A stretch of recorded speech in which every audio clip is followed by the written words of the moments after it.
Materi yang pertama yaitu tentang fatwa, jurisprudensi, qadlah, dan qanun. Poin yang pertama, pengertian fatwa. Fatwa adalah sebuah istilah mengenai pendapat atau tafsiran pada suatu masalah yang berkaitan dengan hukum Islam. Fatwa sendiri dalam bahasa Arab adalah nasihat, fatwa, jawaban, dan pendapat. Adapun yang dimaksud dalam sebuah putusan atau nasihat resmi yang diambil oleh sebuah lembaga atau perseorangan yang diakui otoritasnya, disampaikan oleh seorang mufti atau ulama sebagai tanggapan atau jawaban terhadap pertanyaan yang diajukan oleh peminta fatwa, mustafti, yang tidak mempunyai keterkaitan. Dengan demikian, peminta fatwa tidak harus mengikuti isi atau hukum fatwa yang diberikan kepadanya. Penggunaannya dalam kehidupan beragama di Indonesia, fatwa dikeluarkan oleh Majelis Ulama Indonesia sebagai suatu putusan tentang persoalan ijtihadiyah yang terjadi di Indonesia guna dijadikan pegangan pelaksanaan ibadah umat Islam di Indonesia. Fatwa bersifat umum, tidak terbatas untuk seluruh umat, dan juga tidak mengikat untuk seluruh umat. Poin yang kedua, pengertian jurisprudensi. Jurisprudensi adalah putusan-putusan dari hakim terdahulu untuk menghadapi suatu perkara yang tidak diatur di dalam undang-undang dan dijadikan sebagai pedoman bagi para hakim yang lain untuk menyelesaikan suatu perkara yang sama. Atau juga bisa diartikan jurisprudensi adalah serangkaian putusan hukum yang dikeluarkan oleh pengadilan yang kemudian memiliki kekuatan hukum yang mengikat atau persuasif. Konsep jurisprudensi paling utama ditemukan pada sistem hukum umum melalui prinsip stare decisis, tetapi juga pada sistem hukum sipil. Ruang lingkup jurisprudensi terbatas hanya di pengadilan. Yang ketiga, pengertian qadlah dan qanun.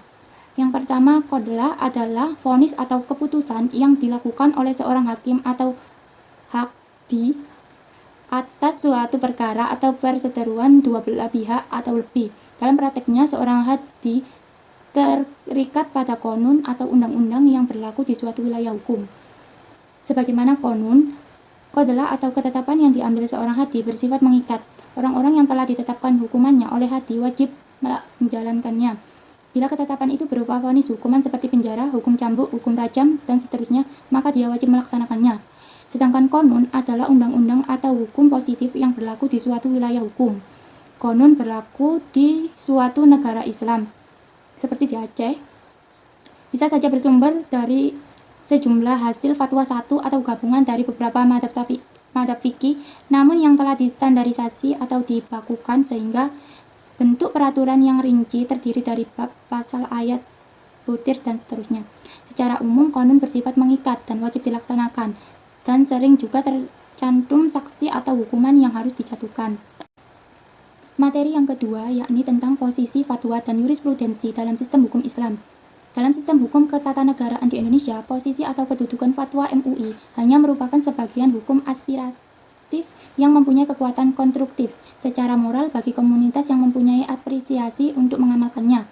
Namun, fatwa tersebut tidak dapat dijadikan alat paksa bagi kelompok lain yang berbeda pendapat dengan fatwa MUI, sebab bukan termasuk dalam hukum positif.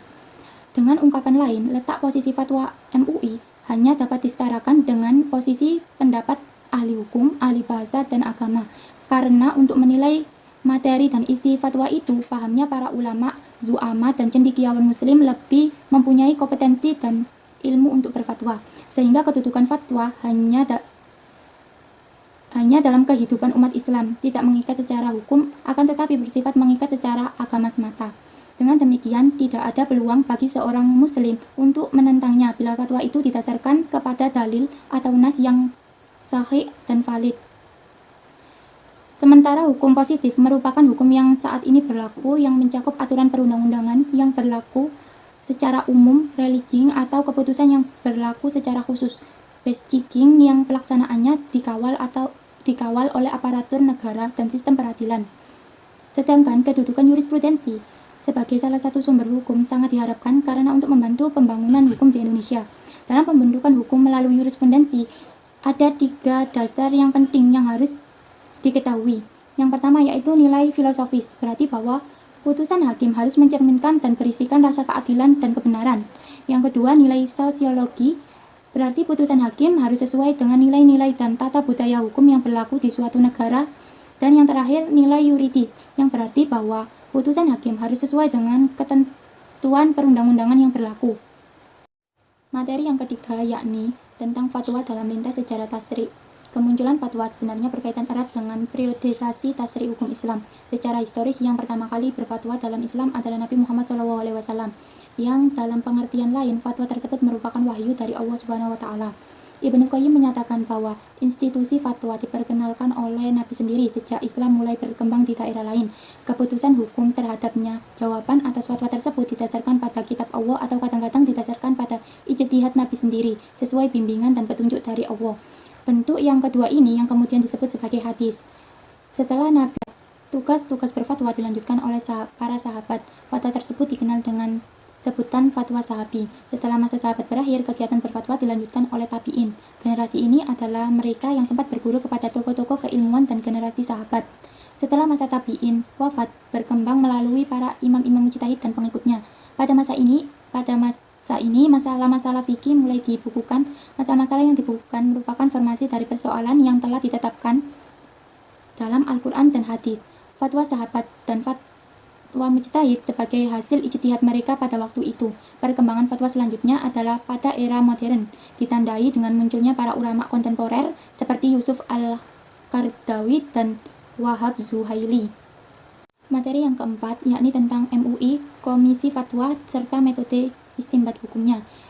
Poin yang pertama tentang MUI atau Majelis Ulama Indonesia adalah lembaga swadaya warga yang mewadahi ulama, zu'ama dan cendekiawan Islam di Indonesia untuk membimbing, membina, mengayomi kaum muslimin di semua Indonesia. MUI didirikan bertujuan untuk mewadahi semua persoalan umat Islam dan menjadi jembatan umat Islam dengan pemerintah. MUI adalah organisasi yang didanai pemerintah yang bertindak secara independen, namun dalam beberapa kasus MUI diminta untuk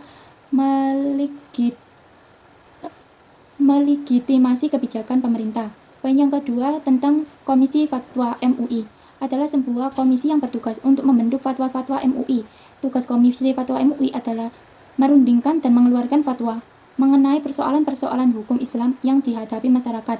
Persidangan Komisi Fatwa diadakan menurut keperluan atau bila MUI telah meminta pendapatnya oleh umum atau oleh pemerintah mengenai persoalan-persoalan tertentu dalam hukum Islam.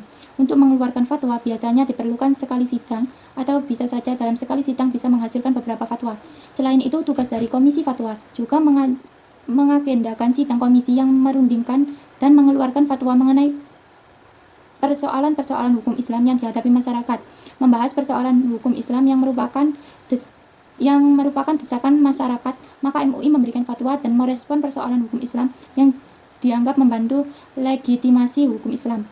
Poin yang ketiga tentang istinbat hukumnya. Istinbat merupakan tata cara atau metode dalam menggali dalil-dalil wahyu, yaitu Al-Quran dan Sunnah, untuk ditularkan ke dalam bentuk hukum secara ringkas. Disebut bahwa sumber yang disepakati terbagi menjadi dua, yaitu berupa wahyu dan bukan wahyu.